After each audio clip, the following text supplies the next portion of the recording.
today's class, we're going to talk about the first factor, which is connecting with the reality. We need to be in the truth all the time. How do we do that? What are the ways we can adapt so that we can be in reality all the time? So that's what we are going to learn today. So we know there are certain things which makes us happy. I want to give my own experience very quickly. Last week, when my family and we went out for a small picnic to a nearby park. In San Jose, where I live, there is a nice rose garden. It's filled with all sorts of roses. So we went there. Again, we wanted to take a small break. It didn't cost you any money to get into the park. We packed some lunch. We were sitting in the park having our lunch. And then my wife and daughter, they just went out for a walk. They wanted to take some pictures of all these beautiful roses. There should be thousands of roses with different colors. So they went out and took pictures and all that. It looked so beautiful. And then I was just sitting there. I was enjoying my time there. I was just sitting in the bench and watching people going around. You could see all these small kids dressed up nicely so that they can take pictures with the roses. And then I think there were one or two wedding couples. They all dressed up nicely and they wanted to be there. They were all happy. You can see the people running around, the kids running around, the laughter in their faces. Everybody was happy. Some people are very new to this rose garden, so they want to take a lot of pictures. You can see people are trying to enjoy as much as possible, and many of them are with families. So I was just watching this. I was sitting there. When you see people walking around having laughter and smile, you feel good, right? At the same time, there is all these roses around you, and it was a cool afternoon. I think it should be around 12 o'clock, 1 o'clock. We were in the shade. It wasn't too hot or too cold. And then there was a breeze, and the breeze brought a lot of scent of these roses. And then I've seen the trees and skies, everything was clear and blue skies. When you are in that state of being with the nature, that makes you happy. I felt that happiness. But can I sit there for hours together and enjoy the same thing? Maybe some of you may say, yes, I can do that for hours or days together. A days would be a stretch. And some may say, no, I cannot sit there maybe for a few minutes. Only after a few minutes, I'll just get up and walk around. So the opinions may differ, but the state of mind you get because of all this makes you happy. When I was sitting there enjoying all this, I didn't have to have any other thing to make me happy because the mind was calm and quiet. The mind wasn't expecting anything, no worries. All it was doing is just sitting there and observing what is going on without making any judgment. And that state itself, the state where you don't need anything from outside to make you happy, being in that moment and seeing what is going on itself make you happy. The mind is not agitated, the mind is so calm. But many of us, or most of us, need all these things to make us happy. You have given a few examples. I have given my own experience. Can we think about a state?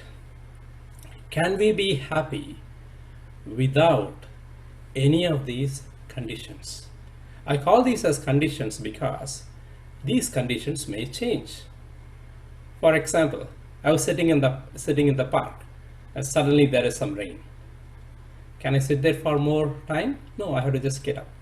When the conditions change, I cannot sit in the same park for a long time. Let's say there are no more roses, and let's say it's very cold or very hot in that day, and I was upset with something else. I'm sitting there in the same park watching these roses.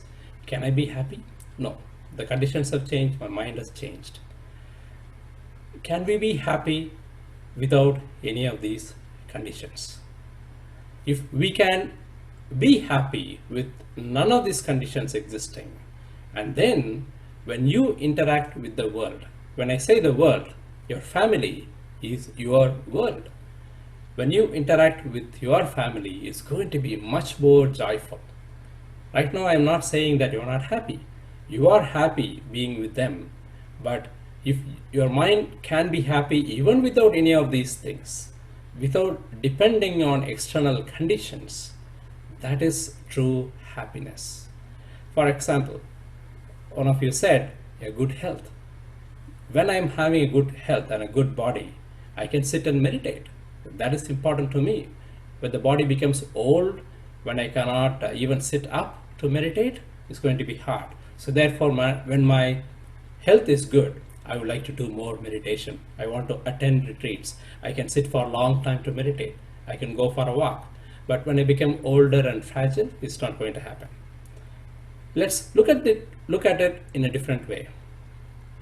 Let's say I don't have a good health.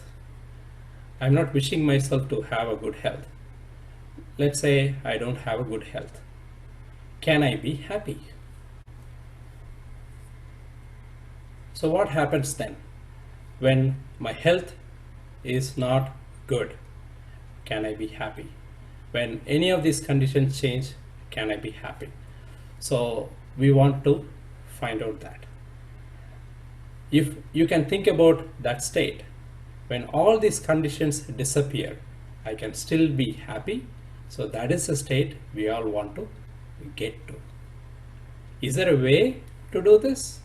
Yes, there is a way. We are going to look at that.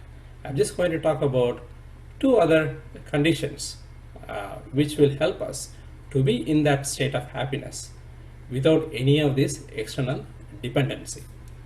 Okay? We all hear about this term called Dhamma. In Sanskrit, it's called Dharma. We are all familiar with this word, right? This Dhamma, or to make it more simple for us to understand, is the harmonious laws of nature. There is a harmonious way of living. When I share my love with my family member, I expect the same from the other. So there is no conflict. We live in a happy environment. So this is what we call as a harmonious way of living. The Dhamma is nothing but a harmonious laws, the natural laws, I would say. The nature has its own way of doing things. We live with them. So as per the scriptures, if we live according to those laws of nature, the laws of Dhamma, you can be happy. And the next question comes, what is Dhamma? What is Dharma? There are many different interpretations depending on the school of thoughts, philosophies, and religions. We don't want to go into that. For our understanding, let us try to keep it very simple. The natural way of living. When there is a disturbance in the environment, when we or people or animals or any external things changes these laws, it brings us suffering. We are all experiencing that. There is something we are the cause of. We disturbed the natural way of things working, and therefore we suffer. So how do we change it? So that is what we are going to look at. There are two things I want to talk about today, which will help us to go back to this natural way of living. Okay, so we're going to talk about two things. Again, I'm leading you in a path where you can pick up a few things which you can apply in your own life. Number one, the first one we want to talk about here is what we call as Viveka. Viveka means there are 8 different things which Buddha talks about. I'm going to highlight just 2 of them. 2 of the things which we have to follow so that our mind is not agitated, our mind can be in a state of happiness. Number 1 is the Viveka. I think many of you are familiar with this word, Viveka. Viveka in Sanskrit This simply means separate out, having the ability to discriminate. There is good, there is bad. Can I discriminate? I'm able to understand what is good or what is not good. Early in the morning, I want to get up. I found a few minutes of free time. I want to sit and meditate. That I know that a good thing to do. I have some time, I want to make use of it. And I should have the ability to understand what is not so good. When I want to get up and meditate, and I have the temptation to spend some time by talking to someone or wasting my time, I should know that, hey, this is something I don't want to do now because I want to meditate. So all of us have that discrimination, the way to differentiate between good and the bad. So there is this word called viveka. You separate out. There is I think many of you are familiar with the monk Swami Vivekananda. His name comes from that, Vivekananda. Viveka means one who can discriminate. What do we have to separate out from? This is one of the things which we have to do so that we follow the natural laws. You separate out. Separate out from what? There are a few things. Again, I just want to mention just a couple of things here. When we want to meditate, you need to find a place where there is not much of any disturbances, not much of noise, distractions. You have to find such a place. How do we do that? Right now, we are able to do that in our own home. But when you go out of your home, what we call as retreat, and being outside, you are physically distancing yourself. You are separating yourself away from your family, away from your work, and then you start to meditate. When we have the luxury in the future, if one of you have this luxury to do that, please do that. When you separate out physically, this brings us a huge change in your mental environment. When you separate out, your mind says, I am away from all my responsibilities. I am away from my family. I am away from all my attachment. Physically, of course, there will be a lot of thoughts going on, but this is the first step. You separate out. I'm not saying do it permanently. I'm just saying this so that you can be happy to meditate. A condition for meditation. You go out. You physically separate out. That's called the physical, you can call it as a physical separation. This is important. When you do that, when you take yourself out of a particular environment, what is happening is your mind becomes more calm. I think one of you told me, when you go out to nature, when you are in the beach, in my own example, I was in a park, I am outside of my environment. I'm outside of my home. That gives a huge difference between my own attachment with the family, responsibilities, worries, and all those things, right? That separation helps you. If you are at the beach, you are physically away from your family. When you are at home, you're looking at all these things. Each of the things in your home is going to evoke memories of your worries and responsibilities. But as soon as you go out of it, you are in a different world. So that separation is important. When you have that separation, it is easy for you to meditate. It is easy for your mind to become more calm. There is not much agitation. That's why people want to take a vacation. We still take vacations, but the sad thing about many of us taking the vacation is, when you want to go out of this environment, we are also carrying our environment with us. All our worries, all our responsibilities in that small tiny thing called a phone. Some of us do, many of us don't do that. So I don't do that, right? So when we take our worries with us, the mind is not going to be settled down. But if you are able to separate yourself, the mind is going to be calm, and then you can meditate. That brings you a great joy. This is one the things which we need to do to be with the nature. So in other words, indirectly they're asking us to go back to nature. Even though we live in this beautiful house, a nice environment, a nice city and a country, all of this are man-made. But if you go out of all this, you can practice your meditation, and that is going to bring you a lot of happiness once in a while. If you can't find the time to do this, please do that. I know many of you have your family and children. Even with all these responsibilities, you can go out, even with your family. That helps you a lot. Sadly, in America, next to Japan, we don't take many vacations. It becomes a badge of honor if you don't take any vacations from your home, from your work. Same with Japan. Japan is number one. They will never take any vacations. It's a surprise. When you take a vacation and come back, you have to go. I don't know how much this is true. You have to go and say to each and every co-worker saying that I'm sorry that I took that vacation, because they think they have put some burden on the other people by taking a vacation. And there's a lot of things going on in Japan because of that. Same with the US. The US is number two. We are the most overworked population in the entire world. We don't take any vacation. Look back at your own vacation time. You'll be piling up for years. I've seen many of my friends who never took a vacation. The point here is, those vacations will help us to separate out ourselves. They call this as recharging your batteries. Go out and do that. This is a simple thing which all of us can do. So please do that. Even if you are not able to travel far away, even if you're able to just step out of your home, go to the park close by, or just take a walk around the home, that itself will give you a lot of peace of mind. So this is very important.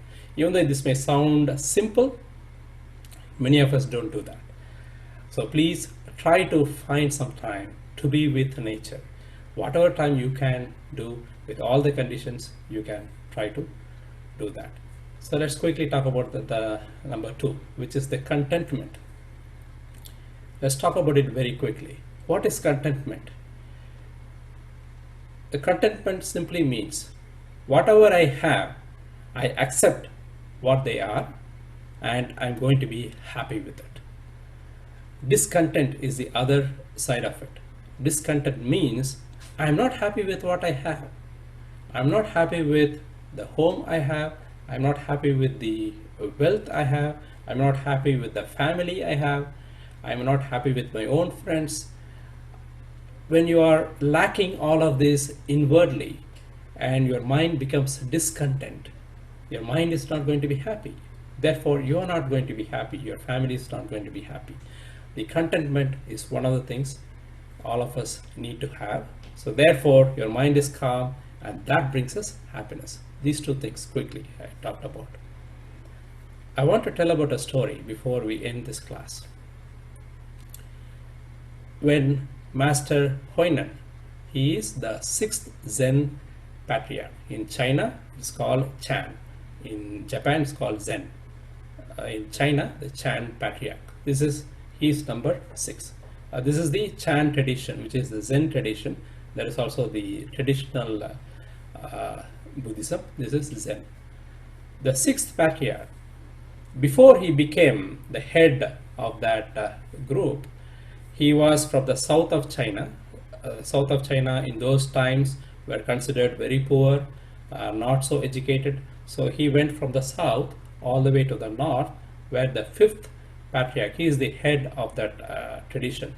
So he went there and joined him as an apprentice. As soon as he came to that monastery, the fifth Patriarch said, "You are from the south," and he was not educated. He never been educated. He was a woodcutter. So he was not educated. He doesn't know anything about Zen or all these big philosophies. The fifth Zen Patriarch told him, you are coming from the south, so you are not exposed to all these nicer things about life, and then therefore how are you going to learn Zen? To which the sixth Patriarch answered, before he was made as the sixth Patriarch, he said, for the Buddhahood, for the Buddha nature, There is no distinction between somebody coming from the north or the south, whether I am a man or a woman, whether I am a rich or a poor. All of this distinction doesn't matter. So therefore, I am capable of understanding the teaching. So he was so impressed. So he said, come and join me. When he joined, all of us, when we are joining a monastery out of our own interest to learn about meditation, we wanted to be taught meditation right away.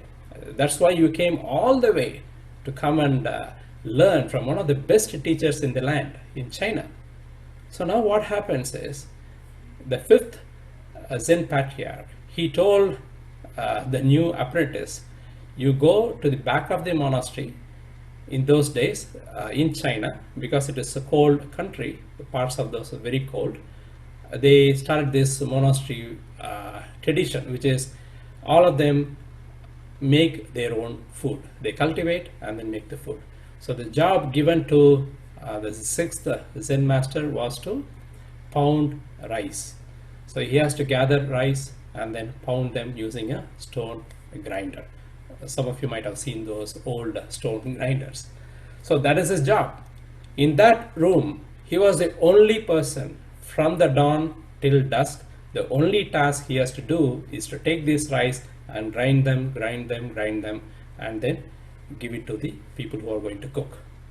There is no assistance for him. The only person in that room was this one guy who is doing this all day and night. So this is something he was doing for years. This is what been given to him.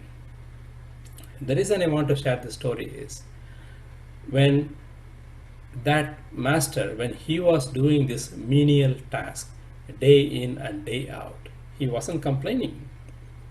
He didn't say that, I don't want to do this job, I want to go away. But he knows in his heart that my master asked me to do this for a reason. He knows me very well. He knows what to teach to me. So therefore, I am doing this. He understood what the reality is. He is not using his own imagination that I am a student. I am supposed to sit in the Zen hall to practice meditation just like any other students. I want to wake up early in the morning and go through all this meditation and listen to the master talking about Dharma. He never had this opportunity, but he understood. I am given this task for a reason. This is my task. I want to put all my life into it and do it. So he was doing that. And then towards the end, to end the story, the fifth Zen Patriarch, he made him the next one in his line. And then one of the conversation, he says to him, I wanted to protect you from other students. Meaning, the students who are there is not that mature or enlightened as this person. He wanted to protect this precious man for the future. That's why he made him the sixth patriarch. The story goes on further.